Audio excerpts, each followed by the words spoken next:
a causa toda desta grande viagem, como é que estás de saúde? Bem, um pouco cansada depois da abertura da exposição. Aham, Foi muito trabalho, yeah. foi muito cansativo. É sempre um desafio instalar uma exposição num lugar novo, num espaço novo. Pois, porque a confusão parte dos ossos é uma proposta que nos faz pensar o passado e como é que tudo isto foi construído? A confusão parte dos ossos começou na Ilha da Reunião. A Ilha da Reunião é um território do Oceano Índico que ainda está anexado à França.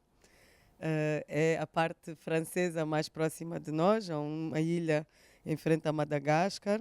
Então, a partir do momento em que se chega a um lugar que faz parte do nosso continente, mas que ainda é um território francês, as coisas mudam, a perspectiva muda, a gente volta atrás no tempo também, porque se nós vamos a um território que ainda é europeu, nos faz ver quase o que é que nos aconteceu a nós e como é que nós podemos continuar.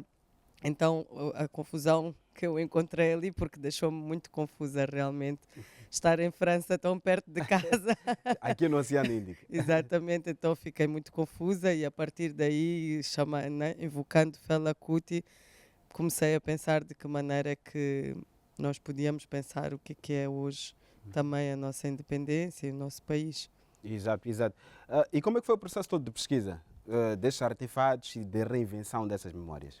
Então, eu fui convidada para fazer uma residência lá e essa residência incluía uma pesquisa de arquivo, porque à Ilha da Reunião chegaram muitas pessoas em estado de Uhum, escravitude, escravização, vindas de Moçambique, especialmente da Ilha de Moçambique, de Nampula e de Cabo Delgado.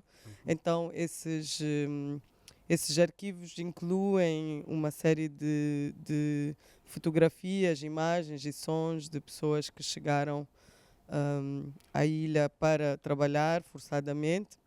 Então, o meu processo foi de pesquisar tudo isso e, com isso, conseguir fazer várias peças que são as que estão na exposição e continuar a trabalhar e a pensar o que é que se faz com a memória colonial, não é? isso, isso, isso. Hum. E nisto, o processo todo de criação para a própria instalação, uma instalação que combina a fotografia, os objetos ali Uhum. instalados, e como é que foi esse processo todo de negociação entre a criação e o processo de recolha, para permitir que tenhamos esta instalação coerente e que vai ao encontro do conceito curatorial?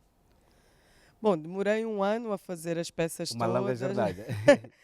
Foi Yeah. longo, tem bordado, tudo o que fiz também são processos muito longos de criação. Eu acho que eu escolhi métodos muito meditativos, porque eu acho que é para pensar a colonialidade e para pensar o que nós fazemos com os restos disso, é preciso, não há respostas tão exatas. Sim. 50 anos depois, acho que é preciso realmente escavar muito fundo para irmos buscar partes de nós do passado que ainda não vimos, né? Aquelas imagens são imagens de pessoas do meu país Isso. que eu nunca tinha visto. Então, como é que nós olhamos para o passado e como é que nós podemos resgatá-lo e tirá-lo desse marco colonial e de subjugação e de dominação, né? Então, foi um processo longo, mas Yeah. estamos aqui, sobrevivemos Isso, como isso. sempre. Que debate esta exposição deve levantar sobre o resgate de memória como um instrumento também de resistência nos nossos dias? Eu acho que mais do que tudo é um debate sobre como se preserva a memória, porque eu acho que há questões, eu entendo que nós queiramos todos esquecer, às vezes é preciso esquecer para continuar a poder viver sem dor, sem mágoa, sem ressentimento, mas acho que os países como o nosso têm que ter alguns mecanismos para preservar a memória, para arquivar, porque um país que tem memória é um país que sabe para onde vai, sabe de onde vem, sabe o que é que lhe aconteceu Yeah. e consegue construir a sua dignidade pela defesa da sua existência Isso. total, né? Então eu acho que mais do que tudo é um convite a pensar como nós podemos aceder aos arquivos dos nossos países, como a nossa memória está ali, como é que nós podemos trabalhar Isso. essa memória e torná-la viva e torná-la presente no nosso dia a dia para nós nunca nos esquecermos daquilo que nos aconteceu e de como chegamos até aqui, né? Isso, A um isso. país independente. Isso. Essa instalação surge num contexto muito oportuno. As Nações Unidas, numa sessão que contou com uma votação maioritária, decidiu considerar formalmente a escravatura como o maior crime contra a humanidade. O nosso contexto, os dias que correm, estão, de certo modo, a favorecer este debate todo sobre o resgate desse passado para um melhor equilíbrio entre as nações. Sem dúvida.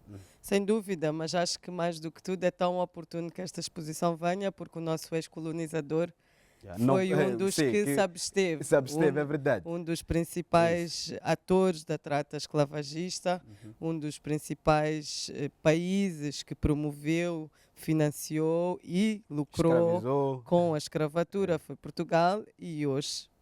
E hoje não, há uns dias atrás, naquela votação, se absteve como se o seu papel fosse imparcial, também porque entendo eu que a partir do momento em que se admite um erro tem que se Tem que se assumir, né? E se e tem que posicionar. se fazer todos os protocolos de indemnização. retratar, né? Exatamente. Então a sua abstenção significa muito e eu acho que nós como país temos que nos posicionar de maneira a dizer isto aconteceu-nos, se vocês se querem abster é uma coisa, mas nós reivindicamos que isso nos aconteceu e que este foi o nosso passado nas mãos de E é quem... factual isso. Exatamente, É factual. então eu acho que a memória também vivemos momentos muito complicados, principalmente a Europa está num processo de grande questionamento das suas próprias ações passadas e acho que somos nós e é a partir dos nossos países que nós temos que dizer não, isto aconteceu-nos, vocês não podem apagar isso de nós, dos nossos corpos, da nossa maneira de viver, então sem dúvida que esta exposição é atual até nós conseguirmos olhar para nós próprios não só como seres ex-colonizados, mas como algo mais do que isso. Pois, atores da nossa própria história. Exatamente. E que resgata esse discurso, tudo que foi apropriado e foi retirado da nossa própria essência. O que encontrou de tão impressionante e tão ausente dos manuais de história no processo de pesquisa e que deve voltar à mesa das discussões e que deve, acima de tudo, servir de um elemento que nos guia a uma melhor compreensão desse passado? Eu acho que a grande lacuna é que acho que em Moçambique não falamos o suficiente da trata esclavagista. Eu acho que há uma parte da África onde isso se fala, que é no Atlântico, Angola, Nigéria, Benin.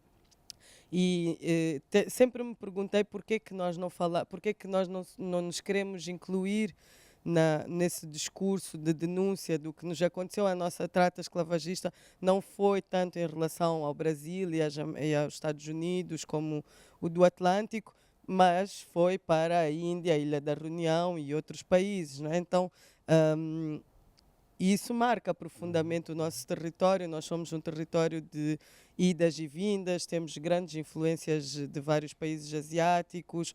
Então, como é que nós pensamos a nossa própria identidade como múltipla, como muito, muito rica, mas também como muito marcada por navegações e por idas e vindas, né? Nós temos uma relação muito forte com outros países, por exemplo, há comunidades macuas que foram levadas para o Sri Lanka, para a Índia. Então, como é que nós podemos pensar aquilo que nós somos a partir do lugar onde nós estamos, mas incluir-nos dentro dessa história que foi tão brutal, não é? Isso. Como é que os governos devem também se posicionar e entender a preocupação desta geração que quer sugerir um debate sobre essa história? A história existe e ninguém pode mudar a história. A história está ali, existiu, foi feito. Como é que os governos e estados devem assumir essa conversa que também nos é sugerida por artistas e outros intelectuais? Eu acho que mais do que tudo, 50 anos depois da nossa independência, acho que já estamos prontos para falar também de outras histórias que não são só a história da luta de independência. Nós nascemos como país independente quando nos libertamos do colonialismo através da luta de libertação, mas já há uma história anterior que nos guiou Que conduziu a esse até. processo, né? Exatamente, então eu acho que é o momento em que podemos começar também a falar do antes. Uma das figuras que está muito presente na exposição é Noémia de Souza, que é o seu centenário Sim. agora.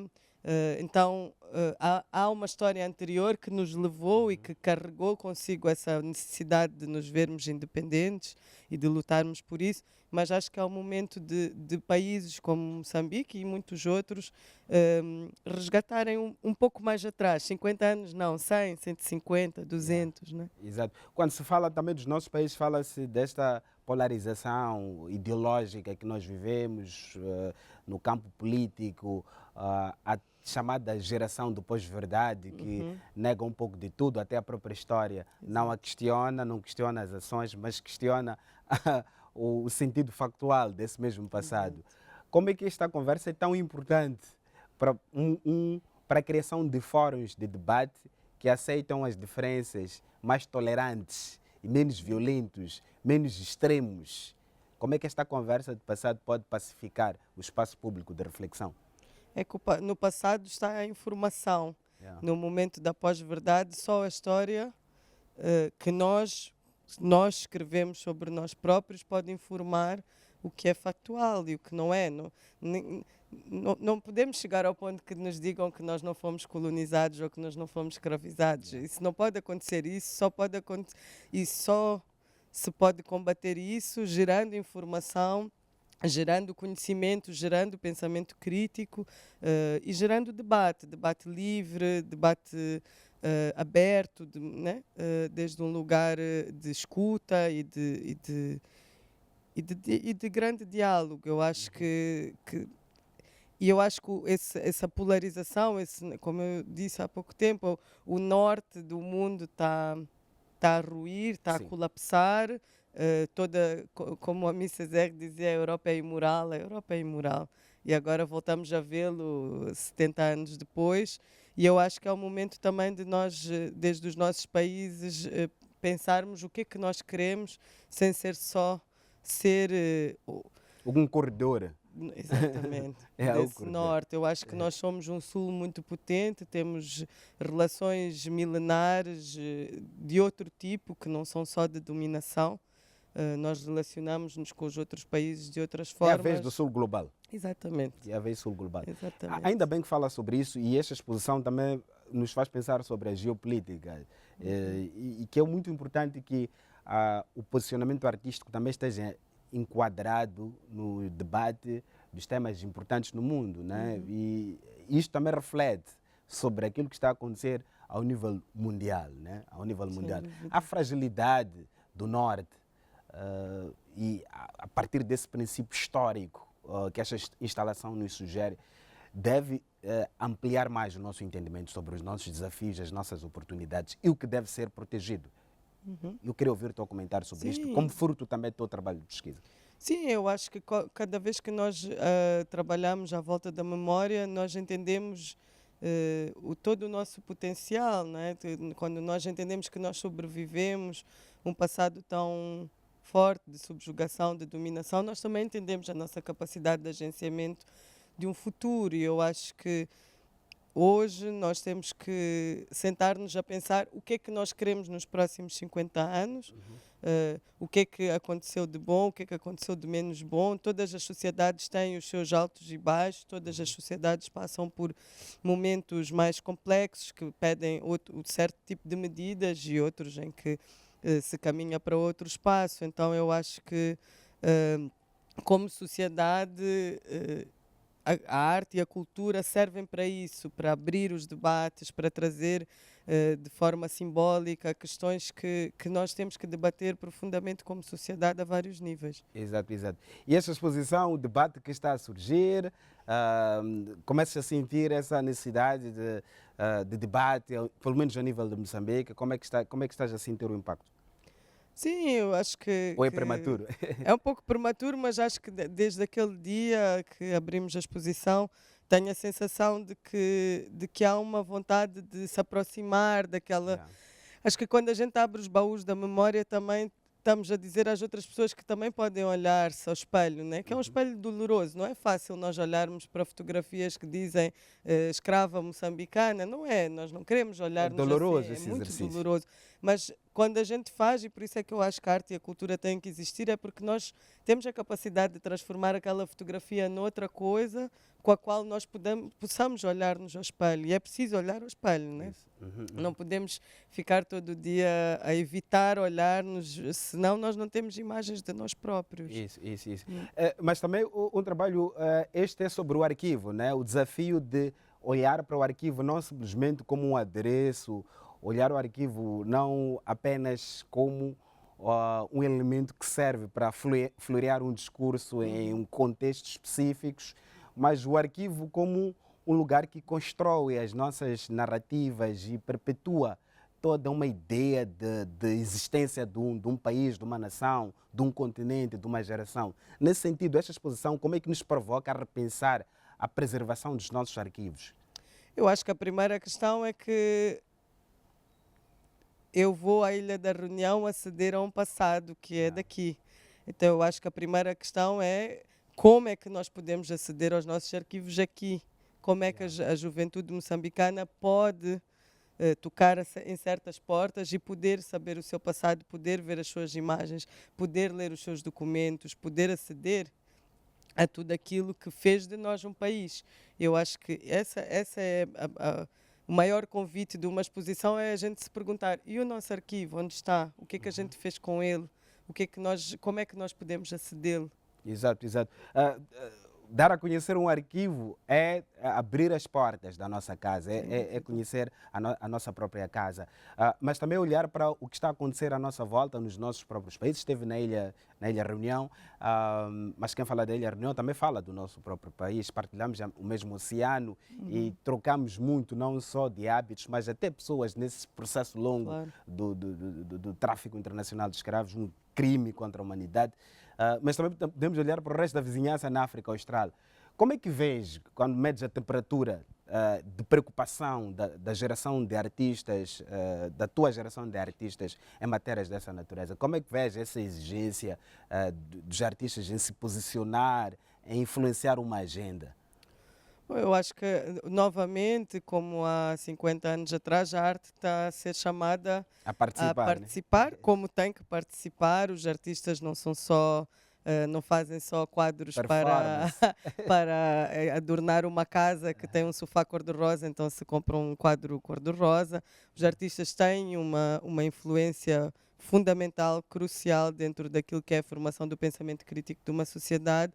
Acho que atualmente o que vejo é um grande movimento de tentar cada vez mais dialogar, encontrar pontos comuns, sinergias. Eu acho que quanto mais o mundo se divide, quanto mais guerras proliferam e nos fazem pensar que nós somos diferente do outro, mais os artistas sentem a necessidade de fazer pontes, de criar lugares de conexão. Eu acho que é por isso.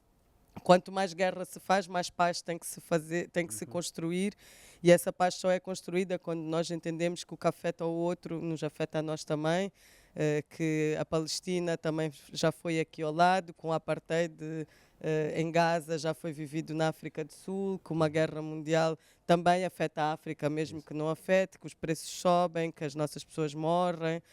Então eu acho que os artistas eles têm sempre essa função de criar uma resina, uma cola que faça com que esses pedaços, essas fraturas, esses ossos partidos se voltem a juntar e a fazer um todo mais solidário, mais capaz de também lutar contra as injustiças. Pois.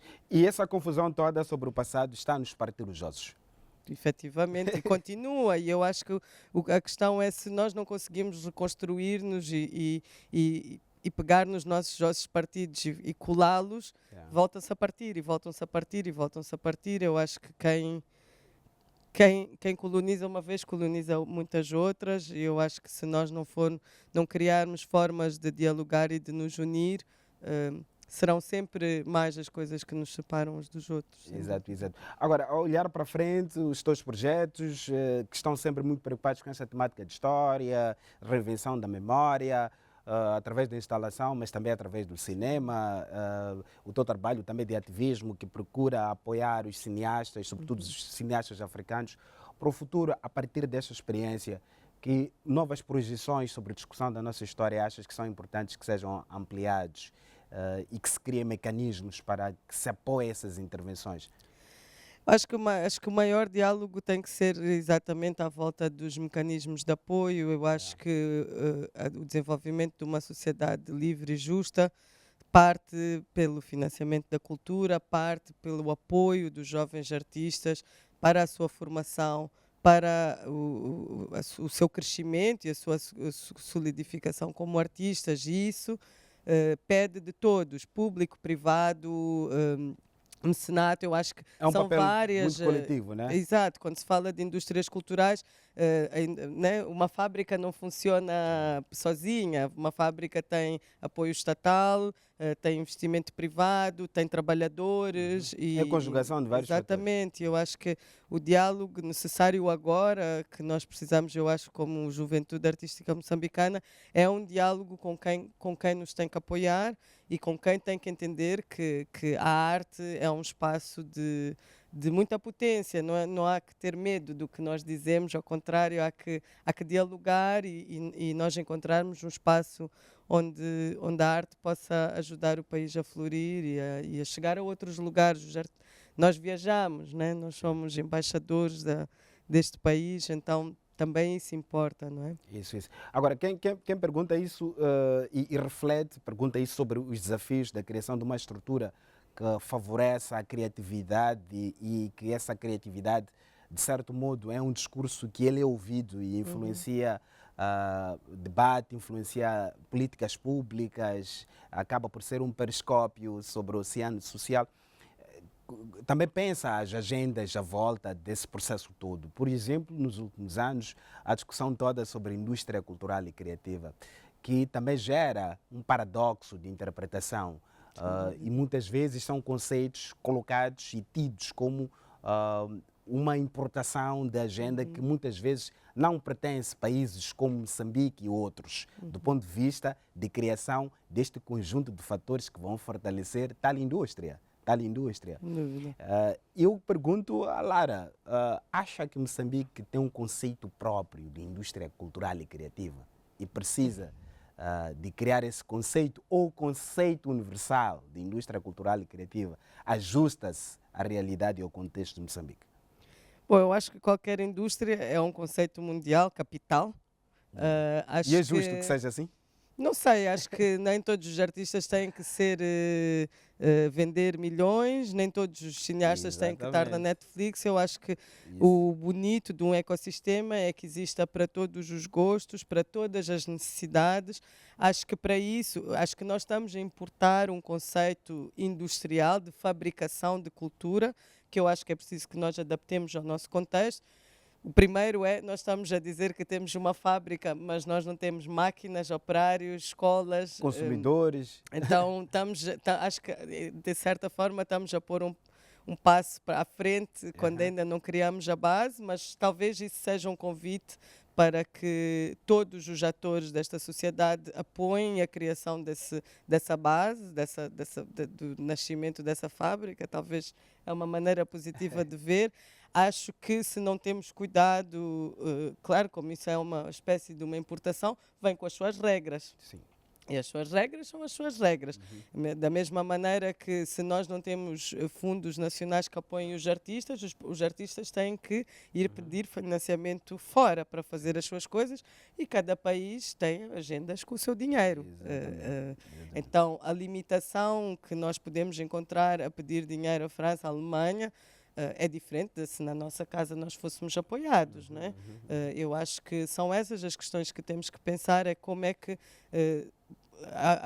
o apoio da produção nacional é um esquema, é uma forma, um esquema de criação de uma classe artística livre e poderosa e que tem voz emancipatória para dizer aquilo que pensa. Exato. Lara, estamos a terminar a nossa conversa. O nosso muito obrigado por ter estado aqui Obrigada, um conosco. prazer. O que eu gostaria de dizer aos nossos telespectadores sobre a pertinência desta exposição e a contribuição que esperas da mesma? Bom, espero que vão ver, espero que seja uma exposição que vos possa convidar a pensar de que forma é que nós somos moçambicanos, de muitas formas diferentes.